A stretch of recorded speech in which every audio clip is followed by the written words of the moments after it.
हम अब जोड़ते हैं अपने सहयोगी अंश को, जो मिड डे मार्केट का पूरा एक्शन लेकर हमारे साथ मौजूद है।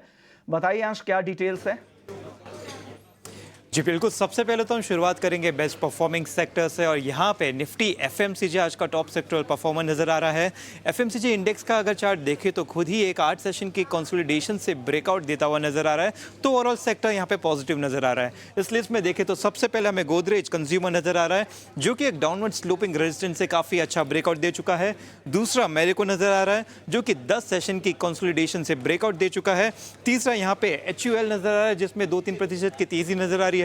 इसमें एक डाउनवर्ड स्लोपिंग, एक फॉलिंग वेज चार्ट पैटर्न बना हुआ था, जहां से आज अच्छा ब्रेकआउट देके ऊपर जाता हुआ नजर आ रहा है। वर्स्ट परफॉर्मिंग सेक्टर की बात करें तो यहाँ पे निफ्टी बैंक इंडेक्स नजर आता है। दरअसल आज इंडेक्स की आज ऑप्शन एक्सपायरी है, जिसके चलते इसमें काफ़ी वॉलेटिलिटी नजर आ रही है। साथ ही साथ इंडेक्स अपने 50 डीएमए के नीचे फिसल चुका है, लेकिन अगर उसका भी चार्ट देखें तो नीचे एक चैनल सपोर्ट नजर आता है 47,400 से 47,500 के आसपास, तो ज़्यादा नेगेटिव नहीं है, यहाँ पे एक अच्छा सपोर्ट मिल सकता है निफ्टी बैंक को। इसके अंदर अगर हम लिस्ट में देखें तो यहाँ पे एसबीआई, फेडरल बैंक और एक्सिस बैंक सब में हल्की सी बिकवाली नजर आ रही है। आगे बढ़ते हैं ऑल टाइम हाई स्टॉक्स की तरफ, और यहाँ पे सबसे पहले हम बात करेंगे पीएनसी इंफ्रा की। कंपनी को दरअसल एक ऑर्डर मिला है 2 प्रोजेक्ट के लिए, जिसकी वर्थ है करीबन 4,994 करोड़, जिसके चलते इसमें अच्छा 15% का उछाल नजर आया। साथ ही साथ रिकॉर्ड हाई का स्तर भी छू चुका है। दूसरा यहाँ पे हमें हिंदुस्तान जिंक नजर आता है, जिसका अगर मंथली चार्ट देखा जाए तो इस महीने में स्टॉक ने 80% का अपमूव दिया हुआ है, तो काफी स्ट्रॉन्ग बुलिश यहाँ पे नजर आ रहा है। तीसरा बीएमएल का स्टॉक नजर आ रहा है, इसका भी अगर इस महीने का चार्ट देखें तो करीबन 20% का अपमूव स्टॉक दे चुका है। आगे बढ़ते हैं स्ट्रॉन्ग वॉल्यूम्स की तरफ, और यहाँ पे हम देख रहे हैं कि सबसे पहले जनरल इंश्योरेंस कॉर्पोरेशन नजर आ रहा है, जिसमें 9 से 10% की अच्छी तेजी दिख रही है। इसका भी चार्ट देखें तो एक triple bottom chart pattern form किया था, जहां से ब्रेकआउट देके काफी पॉजिटिव वे में ऊपर जाता हुआ नजर आ रहा है। साथ ही साथ 100 डीएमए को भी पार कर चुका है। इसके साथ यहाँ पे न्यू इंडिया एश्योरेंस में भी अच्छी खरीदारी नजर आ रही है, और मेट्रोपोलिस का भी अगर चार्ट देखें तो एक अपवर्ड स्लोपिंग रेजिस्टेंस दरअसल बना हुआ था, और वहां से भी ऊपर की तरफ ब्रेकआउट देके ऊपर जाता हुआ इसमें नजर आ रहा है, तो इन शेयर पर नजर रखें।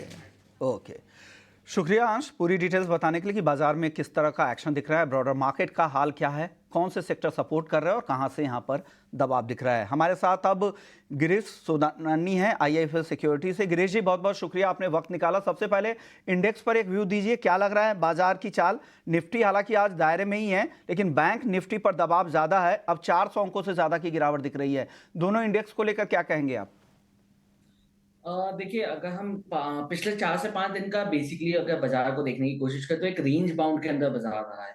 तो रेंज के लिए हमें बेसिकली इस रेंज को समझना पड़ेगा। तो कहीं पे भी अगर मैं बैंक निफ्टी के ऊपर बात करूं तो 47,450 का जो एक लेवल है वो मेरे लिए एक सपोर्ट के तरीके से काम कर रहा है, एंड 48,250 ये जो एक लेवल है दोनों के बीच का, जब तक एक दोनों लेवल कहीं पे भी क्रॉस नहीं होते, हमारा वजह यहीं पे एक सर्टेनली एक रेंज बाउंड में ही घूमता रहेगा।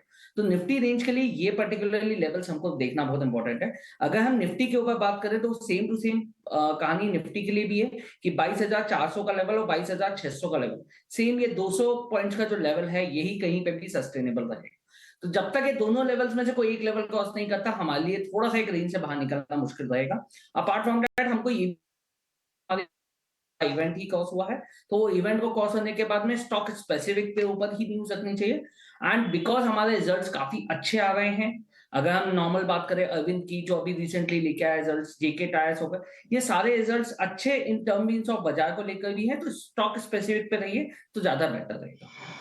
बाजार इंडेक्स पे नजर ना रखे, स्टॉक स्पेसिफिक अगर नजर रखे तो आपके लिए ज्यादा बेहतर होगा। तो स्टॉक स्पेसिफिक की अगर बात करें तो आपको क्या पसंद आ रहा है आज बाजार में? देखिए, कहीं पे भी मुझे रियल एस्टेट सेक्टर काफी ज्यादा बुलिश लगता है। रियल एस्टेट सेक्टर हो गया, आईटी सेक्टर हो गया, बिकॉज आईटी सेक्टर्स में काफी बड़ा बंच है जो नहीं चला, तो कहीं में भी हमारे लिए एक अच्छा प्रोस्पेक्टिव पॉइंट्स है। हम ऑलरेडी इंटरनेशनल मार्केट्स में देख रहे हैं थोड़ी रिकवरी आ रही है, यूएस में हमने देखा, यूके में देखा, यूएई में देखा, तो ये बेसिकली सेक्टर सारे के सारे इन्हीं पर्टिकुलरली कंट्रीज को बिलोंग करते हैं। तो हम लोगों के लिए आईटी सेक्टर्स में एक थोड़ा सा इंपॉर्टेंट पॉइंट जो है, आप इन्फी ले लीजिए, इनफैक्ट विप्रो काफी अच्छे लेवल्स पे मिल रहा है। विप्रो यहाँ से अप्रोक्सीमेटली 22 से 25% अपसाइड दिखाई देता है 1 से 1.25 साल के टाइम फ्रेम के लिए। अच्छा ऑर्डर बुक्स हैं, माइक्रोसॉफ्ट के साथ इनका जो मर्जर है वो काफी फर्दरली डेवलप्ड है, तो विप्रो के अंदर डेफिनेटली बेट्स करके रखें, बट उसका व्यू ऑब्वियसली आपका 3 से 6 महीने का एटलीस्ट होना ही चाहिए। तो ये व्यू स्टॉक को लेकर। चलिए